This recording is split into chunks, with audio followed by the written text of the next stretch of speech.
everyone. Welcome to Femme Fables. Megan here, and I have a very special guest all the way from Hotlanta, the ATL, my friend Shane. So I've actually been wanting him to come on this podcast for a while, but I never learned how to do virtual podcasting, or I haven't looked into it too much. I need to do that though, because so many people are like, I want to be on it, but I don't live there. Yeah, and I think you're gonna have to. Yeah, I'll have to figure it out. I have to put forth the effort. And it becomes like COVID safe, and yeah, I know. You know what I mean? Now you're doing right by people. You know what I mean? Right now I'm not. I'm like, fuck you. No. But thank you guys for watching. If you're watching on YouTube, make sure to like, subscribe, comment. It just helps the channel grow. And then if you're listening on a podcast platform, thank you as always for your support. We're talking today about something I've been wanting to cover, but I couldn't find a single gay male that lived here to come on. But there's no bachelors in Tampa? I mean, not that I'm friends with. There are like, well, I've had so many straight people on talking about like the guy's view on dating, my view on dating, but it's like dating as a gay male has to be completely different, and you're a black gay male, like too, like so. Just in general, like dating, life, struggles. Yes, it's a lot. It's a lot to it. So, are you on dating apps? I am on dating apps because so when it comes to I'm attracted to masculine men. Okay, that was gonna be my other thing. Okay, so what type of men are you attracted to? Like, what's your type? So I don't have a type. I'm attracted to white, black, doesn't matter. It doesn't matter. A beautiful person is a beautiful person. Have you had a relationship with a white man? I haven't had any. I've never dated a white man. You've had a crush. I've had like you've hooked up with. Yeah. Okay. Yeah. Because I feel like the only guys I've known you relationship wise are black. Yeah. Yeah. Okay. And it's really and I've just been recently dating, so it's like I've kind of like within the last 5, I didn't really do it in my 20s, in my early 20s, so it's like I'm just kind of getting into it. That's why you haven't seen much, but I don't know, it's interesting. Right, because you just turned 30. Yep, just turned 30. 30. Yes, 30. So still very young. Yes. So what app are you on? Well, I'm on Grindr? No. If I was, I'm not going to tell you that I am, because I had an episode where I've never seen the app, and I was at a party with a kind of an older gay guy, and he was on there, and I'm like, first of all, these men are beautiful. Second, like they give you their dick size. And I'm like, what? They're straight to the point. They're very direct. The app is straight to the point. It's that app. Those apps are. So you have Tinder. That's the one that I'm on. See, I think Tinder's a hookup app, though. You don't find. It's kind of that middle. It's kind of that middle ground. So it could be different for. That's true. Heterosexual relationships, because I would think it is more of a hookup for heterosexuals. Kim said she had good success on it, so I signed up. I lasted fucking 72 hours and I was out. I was like, I cannot. So okay, so we're on Tinder. Okay, so Tinder. So I'm gonna be completely. I always say this. I'm gonna be completely honest, but yeah. So my experience with Tinder is it's so funny. I'll swipe for white guys, but they don't like me. They don't match with you. I'm like, you know what I mean? How dare you? How dare you? But it's just somebody told me that dating is a numbers game. Ooh, that was on my list of topics to talk about that I sent you. Is dating a numbers game? Is it? Well, we could talk. There's 2 different ways you can view that. Like, numbers game is in, if I like 100 people, my odds are going to be higher that more people are going to like me back. Exactly. Or a numbers game in, I should date a bunch of people and not put my eggs all in one basket. And then but then that way you have options. Yeah. So then we can go a little bit deeper than that and kind of say, well, when you do that, are you spreading yourself thin? Well, because when you do something, you should always put your everything into it. I'm a big believer of that. And that was, I think it was Matthew Hussey, which is a guy I watch whatever. He does like dating coach stuff. But that was, or no, it was somebody else that said like, that's the problem. Like, okay, yeah, you don't want to put all your eggs in one basket, but if you're talking to 7 different people, are you really giving 100% of yourself? And how are you going to expect to find a relationship if you're not giving 100%? Exactly. If you're only giving 20. Exactly. Because you're talking to a bunch of guys. Exactly. And I think that's where it comes, like, in this new day and age, it's becoming a struggle, because we're just so self-absorbed. We don't even have that 100% to even put. It's like Everybody's so involved with themselves. Exactly. Let alone give it to some. I mean, I feel like I can give to a relationship, but it's gonna take It's gonna take a special person. And that's what I've come to terms with. I've always come to terms with, like, I think that it is it'll come, but I know that. So I'm on Tinder, but I like the organic. I like meeting people organically. You're very social though, but I've never seen you hit on a man while we were out. Are you so? Because you're like, we were out to dinner last night, and he's chatting up the waitress, and then she sits down with us. Like, you're very outgoing. But are you like that if you were interested in a man that you see out? And how do you know he's gay? How are you That's why I'm on Tinder. It's the struggle of that, because you don't know, and how do you and navigate that in person? Okay, so I like how you hit there. So how do we navigate that? So I think that for me as a gay black man, I have to be confident enough in myself and my masculinity to be able to go to another man and compliment the attraction and do that and put myself out there. And then see. Expect it with no result. Doing something with expecting nothing back. Right. And be okay with that. Yeah. And walk away from, because I'll be completely honest with you, on my 30th birthday, I got exactly what I wanted. Like, you were in Jamaica. And I was in Jamaica, and Jamaica kind of got my heart, but I was able to attract it organically. Even though it was nothing. It's not gonna last. It wasn't everlasting. But that's all. You were in another place. It's your birthday. You want to, have a good time. Exactly. Right. Exactly. So, you like masculine men. Yes. What else? What else do you look for? What I look for is I'm gonna be completely honest. I want somebody that is that brings stability to my life. It took me so long to get stability. You know what I mean? And they have to bring a level of that and that calmness, because I'm hyper. I need somebody to pull me away from talking to everybody. You need somebody who's more grounded. To reel me in. Yeah. And probably not a social butterfly like you. Exactly. And not a wallflower, but can engage. Exactly. Can exist on their own. I need and because they can't be babysat by you. That shit ain't happening. My last relationship, or the last time I felt really, because it wasn't a relationship. They didn't want to give me. He didn't want to give me that title, but I knew why, because he. And back then it goes to self-worth. I didn't know what I want. I was okay with anything. Yeah. Anything that loved me. It was enough. It was enough. And I got signed. I got the red flags. You get the red flags up front. And if you don't go with them, it has caused me so much headache, financial, so much. It brought me out of character, that whole relationship. And I got signs up front. But pretty much, I was the bridge to walk over to get over his ex of 7 years. Oh, so you were his rebound? I was the bridge to walk over. I hate the word rebound. I was the bridge he had to walk over. I never heard that. The bridge they had to cross, basically, to get over, yeah. So what were the red flags that you now, because Mike and I did a episode, the last one, where we talk about, toxic people, why we attract them, red flags we missed or overlooked. So the red flags for me were, it was right before I started my career, right before I met you. And I asked them a question about what the situation is, and the message came in, but for some reason it wasn't popped up as unread. And I won't really go and look at a message if it's not. It looks like it came in, and I just missed it for some reason. And I didn't respond, but he reached out again. And then that's when I started compromising myself to be with, be in that situation. That situation drove me crazy. How long did you date him? I dated him for that was maybe 3 years. Oh, wow. Yeah. That's a long.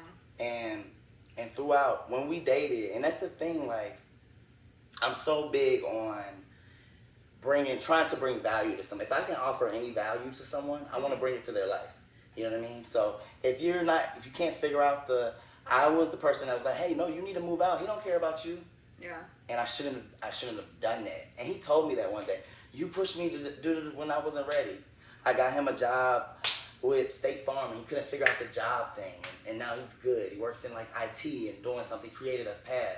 But that's what type of stuff. But I wasn't getting anything. I wasn't getting anything. You were giving. Yes. And money, trips. Yeah. Like, making him a better person, but he wasn't filling up your love tank. And I definitely... You were emptying yours for him. Yes. And I know I'm for a fact I'm a provider. I am a provider. I am going to be the alpha when it comes to the car. Like, I get that. I understand it. But everybody doesn't deserve that. You know what I mean? Everybody doesn't deserve that. Oh, no. Like, Mike and I were talking on the last episode, and it was like, don't invest in somebody based on how much you like them. Invest on how much they're investing in you. Exactly. It's equal. Like, but I'm the same way. I tend to give and overgive, and it's like, damn, this person hasn't even taken me out on a date, but I'm over here fucking cooking gourmet food, cleaning up, folding his laundry. Like, the fuck? And then that goes back to you. So now I'm going to ask you a question. There's this thing about where women and men, they're like, you shouldn't be doing that until you're his wife. Don't give you shouldn't wife... cook. Right. Don't give him wife behavior. Yes. If you're just his girlfriend. And is that where the success rate isn't as high because we're getting to it too quick. Yeah. No, and I talk about this with my girlfriends all the time, because there's a joke that we make this joke that if a guy comes over to like hang out, make him popcorn.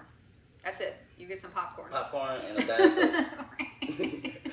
I give you a Diet Coke. And I'm like, making fresh risotto from scratch. I already know how you do, so I'm like, save the energy. Save that energy. Yeah. Because it's going to happen one day, but you want save it for the right person. And single men, you can comment on this if you'd like, because I'd like somebody's feedback on it. But it's not like, oh, I'm withholding. It's just, I don't know how to say this in the best way, but I'm just going to say it the way I'm thinking it. But if you give too much, I feel like men don't feel they need to work as hard. Like, she's already making me dinner. She's cleaning up after me. She's doing my laundry. Yeah, because and I haven't done anything extraordinary or above and beyond for her. So why am I going to start down? Absolutely. So it's like set this bar. It's like I was hanging with my friend Meandra, and I'm hanging around, and I'm like, yo, I'm a real man.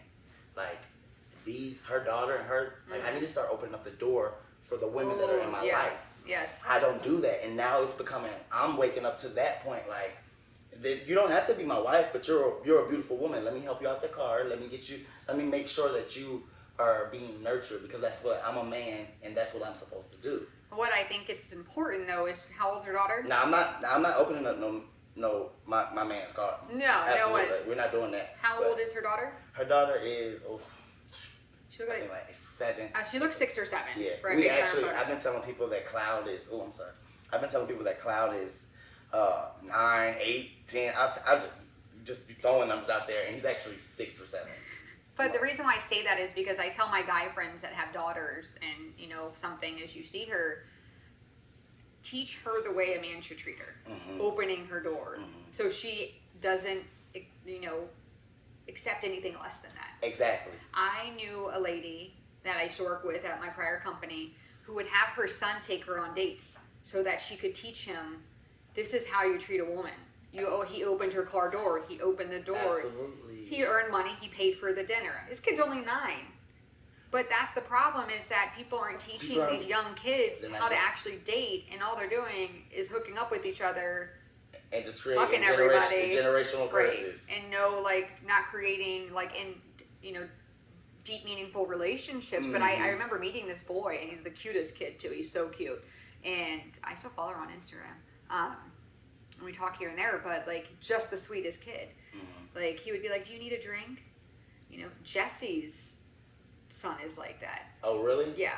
He would be like, "Do you need a drink? Do you need this?" Like that. Such just a sweet kid, and yeah. So I think that's important, because if she doesn't have a male role model in her life, she has no gauge of. Yeah, and then you have to set the tone, because she might have the males, and then now she's gonna reduce herself to them just because it's her dad. But no, if you treat her like a princess, she's gonna attract that same Yeah. energy. But yeah, it's very interesting, and I want to instill that in my nieces too, and stuff. But you know what I have encountered with a lot of people, they're too protective of their kids, so their kids end up losing out on valuable information from people that are either single, because you ain't got no kids. I've heard that so many times. Okay, we'll see when you have kids, and that's actually insulting to some people. I would never say that to somebody, because you never know the situation of why they can have a kid or not. What if I couldn't have kids? Yeah. You tell me that. Yeah. Right. What if it for me, in order for me to have kids, it's a whole process. Oh yeah, that's even. And it's a financial. It's all of that just to have someone in my life that, and I'm trying to navigate that. So let's talk about that. So people are like, so Shane, you're gay. Okay, cool. Well, based upon, I'm not gonna go spiritual. I'm very spiritual, but I'm not like, I'm not forcing nothing, and I'm not propaganding anything on anyone, because everybody has a different journey. You know what I mean? You can have wine and celebrate in your pool and still create that vibration with the universe. But don't get off track. So, focus. Because I know it's gonna happen. I have ADD. It's horrible. So, so setting the tone. What was I just talking about? I knew it was gonna happen. We were talking about kids. And they're like, Shane, you're gay. So they asked you about kids. Okay. So Shane. Okay. So my position on, I feel like through evolution, the universe has provided homosexual people to clean up the mess that has been created by heterosexual people. Okay. But instead, because everybody's so selfish, we're going and now we're having our own kids, and instead of going in the option of adopting. Oh, I got you. So I'm thinking, so a lot of people are like, oh, it's against da-da-da. Okay, the Bible was written so long ago, and yes, you all stuck in your ways and stuff like that, but let's make it make sense. Maybe I was put here because I can go adopt a 3-year-old, because I'm able to stabilize myself. My dad, I have very strong men in my family. Like, they take care of their stuff. My dad raised me for most of my life. So that's where a lot of my work ethic anyway. So, you know, we're very, like, the men in my life are hardworking, but there are so many men that are not like that, and it's like where, like, why? And it's like, why can't I be straight? This would have been easy. I don't know if it's easy, but it is easier. It could, yeah. Right, and like, for me, you know, I've been researching having a baby on my own, which is easier for me because I can carry it myself. And talking like to Nick and Anthony, they're like, it would cost us so much money to get a surrogate, get them inseminated. Even adoption costs a lot of money because Joaquin and his boyfriend have looked into it. Like, exactly. Like, your options, all of them cost you a lot of fucking money. They cost if a you lot. want kids. Exactly. So yeah. And I get it, because that's the type of, like, I don't wanna have kids unless I have a lot of money. So when you were looking to somebody to date, is that a conversation about kids? About kids? Yeah. Yeah, and it's a feel, because our connection can be so strong that I don't want to have kids, because I think a lot of people end up getting neglected because the parents are so in love with each other. So they're not loving on the kids properly. They're not sharing the love with the kids because they're so caught up in what they got going on. And that's through my experience in my family. Oh, okay. I'm seeing it happen. Like, oh, y'all kind of compromise yourself to even be with each other, and it didn't. It didn't. Instead of making it about the kids, and I think heavily, I'm in the middle. So of course, like, I was talking about my mom with it today, and she's like, you don't know what it's like to ever, to see your own blood. And I was like, I understand that, but when you can love yourself so much and have that value in yourself so much to be able to share it with somebody who's not blood related to you, that's even more beautiful. Yeah. And I think that opportunity is out there. So I'm still floating around. I don't know how it will happen.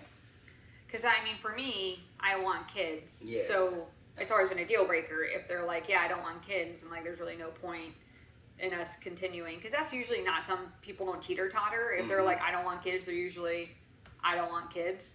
But now it's like, oh, well, if I can have a kid on my own, I don't even need to care about what they want. You don't. They have to be willing to date somebody with a kid. Yeah. And I've had guys ask me, like, do you have kids? And, like, that would be a deal breaker for them, dating a woman with kids. I'm like, good luck. Like, Yeah, most people have kids these days, but they've been married and divorced and have a kid or two. exactly. Like, So, yeah, I guess I'm kind of floating, but yeah. Oh, so back to you. So, I think honestly that is a great idea. I think that especially just me personally knowing you, there needs to be more mothers like you out here that are willing to put all their investment into the child. mm-hmm. You know what I mean? There is not many mothers that I can really look at and be like, that is a fantastic mother. Really? And that's sad to say.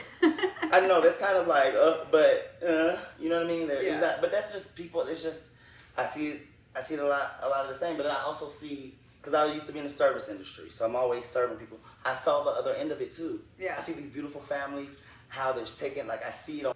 So you've seen the other, you get So to see those dynamics so of families. So I believe it. I know it's there. I know it's out there. Yeah. And I think that's the first start. Is just knowing that, like, you know, and just don't be a rush. Enjoy the now, because it's not gonna always be like this. Things change, things evolve. People come into your life unexpectedly, and I think for me now at 30, I'm just gonna position myself differently, hoping to attract it.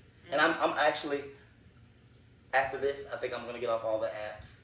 Yeah, I got off. Like I told you, I think now then you're gonna project in the universe that, and then it's that organic person is gonna come along, and it's gonna come. So it's just. No, I told you I got off the app because I was like, you know what? I think it's either probably somebody I know that maybe a wrong time didn't work out, or somebody I meet organically, and it sucks because, you know, most people meet at work, and it's like, well, we're not going back in the office now. I know, like, and those, a lot of relations. That's what I used to hear like, too, because you're around those people so often, and you learn, and in our past history, we had a real close. It was just a matter of time. If we were still in that office and everybody was still growing together, it would just probably be a matter of time that everybody meeting somebody. Right, exactly. So it's interesting. Do you find that it's difficult to date as a black gay male? Yeah, absolutely. Especially, I throw a lot of people off. I've thrown people off with race, everything. Nobody can't figure me out, and that I think people, I don't know if that intimidates people or what, but they don't know where to place me. So, you know, posting with you or posting with, you know, my other female, and I've always females predominantly, and they're all beautiful. They've always been like that. It's just always been like that. I don't have a lot of gay male friends. They're starting to come along now. Yeah, I was about to say I haven't. They're starting to come along now. They're starting usually to come. Straight females, or like you've had gay females as well that you've had. Yeah, I've had friendships with gay females. Yeah, and when I was younger, it was almost like I had more straight friends than I had anything. And then when I came out, they were all accepting. Everybody was cool about it. Like, everybody has a part of me being comfortable with who I am today, because. What age did you come out? I came out on Facebook at. Yeah, of course. Like, that's how you announced it to the world? Of course it was. Absolutely. On Facebook, like when I was 16, 17. Okay. And then the peak started. Okay. It was like, dang, this is what happens when you accept yourself. Yeah, and everybody was game for it, awesome. Loved it, and it's like just embraced, you know. I had a lot of struggles, like as far as when I grew up in Atlanta. I think in the African, like, you know, being in a predominantly black city, it's more like, it's looked down. It's like there's something going on where I was, if I wouldn't have been able to do that if I lived in Atlanta. I don't think. Really? If I went to the same high school that my brother went to, and then now we're dealing with his friends. Because you went to high school here, right? I went to high school in Valrico. Yeah, that's right, in Florida. Yeah. Yeah. So if I would have went to high school at if I would have went to Tri-Cities, I would have been a completely different person. Yeah. Absolutely.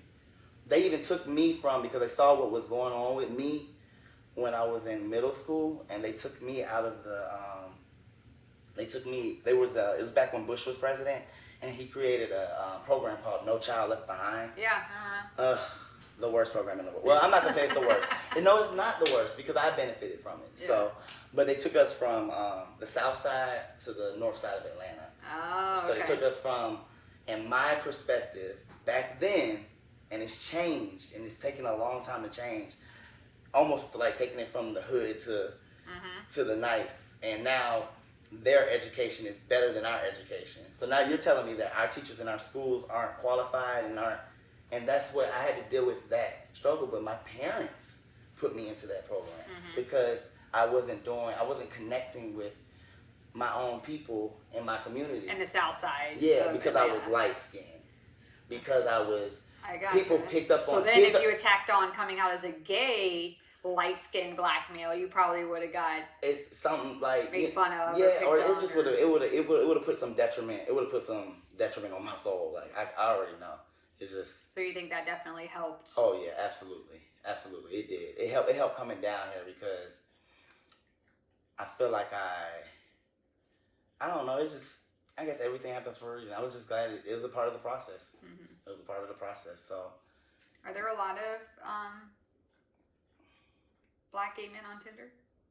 Yeah, especially in Atlanta. I have to look at the app. Yeah, You gotta show me. Yeah, I'm always about looking at these apps. Yeah. And I haven't been. I've been so indulged with just new adventures and just kind of trying to be present more. And I haven't even swiped. Yeah. Nothing. He might be sitting in there right now. He could be. He might. You never know. My friend that I'm going to visit this week, she met her husband off Tinder. I forced her to go on there. She didn't want to go on there. Third or fourth person she matched with, went on a date. They spent all this time together. Were attached at the hip. Got married. Still together.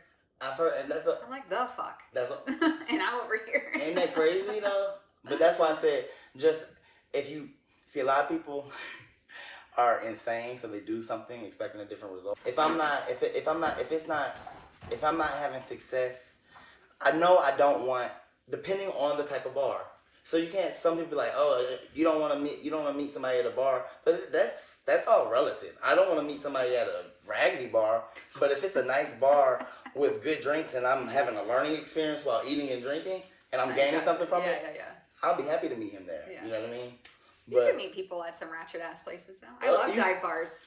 Dive bars are fun. Though. Yeah, I do too. But I don't think I will. They might, but you never know. You just can't. You can't put restrictions on it. Yeah. Once you do that, then you're limiting yourself to what you potentially attract. So. I was going to ask you, do you feel that gay people rush into relationships quicker than straight people? Because I have found the ones that I know have definitely they meet, they're in a relationship, they're living together, and we're like, what just happened? Lesbians, yes. Okay. Have you ever heard the theory of the U-Haul? Like, no. Like they're quick. It's something I don't even know. I really don't even know the actual. Getting our wine delivered if you're watching on YouTube. Yay. Thank you, Terry. We love our wine. It's not like us if we don't have it. But yeah. What was I saying? There goes that blank. Why am I going blank so much? The U-Haul. Oh yeah, because they move fast. And my yes. See, that's what I thought. Absolutely. Okay. Now males, I don't know. I'm very slow unless I get that feeling, but I've only had it. Sometimes I think I'll never get that again. I'm like, I hope I get it again. Like, I think that's the fears that we place within ourselves, is that we'll never have it. But that wasn't even a good feeling. Yeah. So the guy that I was in, or when you really I think you're attached to what you thought it could be. What it could be. You're attached to. I think that's what everybody does. Yeah. Yeah. Now I think that heterosexuals, more people compromise themselves to fit the American dream. So. Yeah. So like getting married, having a white picket fence. Absolutely. Well, absolutely, and just doing the job. It's a job. It's another job. Do you know how many people I know that are unhappy marriages because their husbands are messaging me? So I know they're unhappy. Like, get out of my fucking DMs. Oh yeah. Like, fix your fucking marriage. Like, oh, you're not having sex with your wife? Don't care. Mm-hmm. Not my problem. Yeah, and then you have those guys. A lot of the time, they are emotionally attached to the woman, or they're benefiting them in some type of way.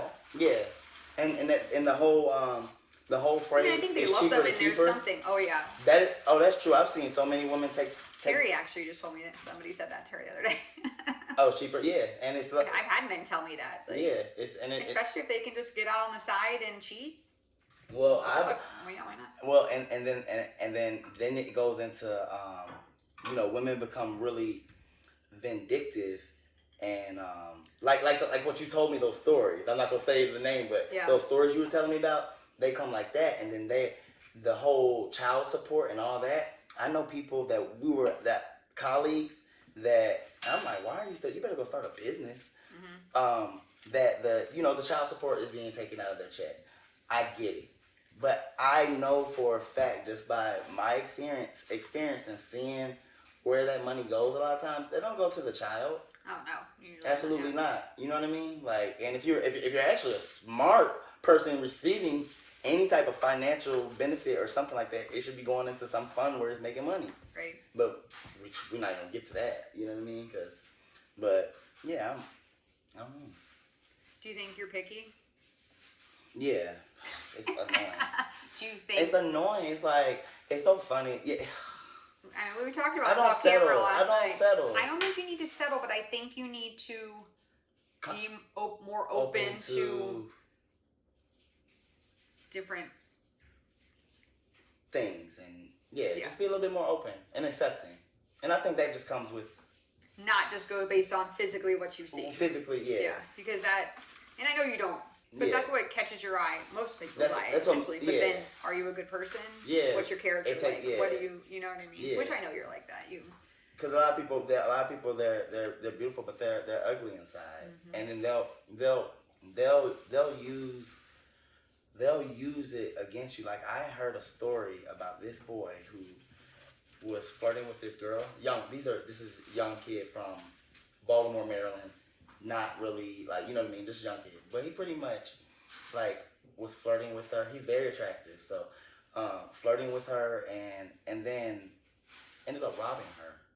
Yeah, like, getting her to the point to, like, go get full blown manipulation. So when you see it on that little scale, it's on larger scales, and it's just like it's just manipulative people, maybe. I can say not all men aren't like that, but some people are manipulative. Oh yeah. Oh. And they know what they're getting. Oh, they know. They've been doing it a long time. Oh, they're like, oh, I can be in this marriage for 10 years, and then I can always have that check coming in for that, and then I can do that. People buy houses off of benefits from their check. Like, it's a lot of stuff that's just not good going on because of how we just are trying to, I don't know. It's just, I guess that's how the world turns. So the last things I want to ask you, as far as being, a gay male on dating apps, do you experience the ghosting? The stuff you hear me talk about all the time, like ghosting, and then they act like they want a relationship, then they have sex with you, and they disappear. No. So, I already know what's going on with that aspect. Like, I got the heterosexual thing figured out, because women are very emotional, guys are very... But I don't have that. I don't put myself out there to get rejected. I don't want to get rejected. So that's an issue, too. That's an issue, though. But I've done it so many times where I haven't had success. Like, when I was in Jamaica, it was my first time having success on my 30th birthday. Yeah. So it's like, okay, maybe I'm setting the tone different in 30. So I can start leaving my number, start being, because you gotta play to win. You've grown a lot, though, in the last, I've known you. Since 2007? Yeah, 4 years. Yeah. Yeah. I mean, hell and back. Yeah. Hell and back. Oh my gosh. But I made it. I arrived. Yeah. Yeah. And so just about maintaining that and just increasing that and just trying to attract everything that I want. I feel like I'm doing it. I've done it career-wise. I've done it. I feel like I'm even starting to have my loving friend. I feel like my tribe is starting to fall into place as well. Yeah. And then the last person probably is just, that's the cherry on top. You missed out on some time, because I'm starting to travel. I'm like, where are they at? Somebody can be like benefiting from this, but I'm gonna do it solo until you might meet somebody traveling. Oh, in other countries. Yeah. Let's talk about that one day. Yeah. Like, I'm like, well, you know what? Actually, I can do America. I can do America Man, or I can go put myself out in another country and maybe find some good romantic love in Paris or something. Right. You could. No, all right. Do you have any other parting words? No parting words. Just so, thank you for interviewing me. Thank you for coming on. Yeah. Megan has impacted my life a lot, and I think she knows that. I tell her all the time. And yeah, tune in. I'm gonna be a better viewer. Make sure I gave him that shit we about like it. and share, because I got snapped on. Well, thank you again for coming. I'm so glad I got to see you and you got to come on. And Yes. thank you guys for watching, and we will see you on the next one. All right. Cheers.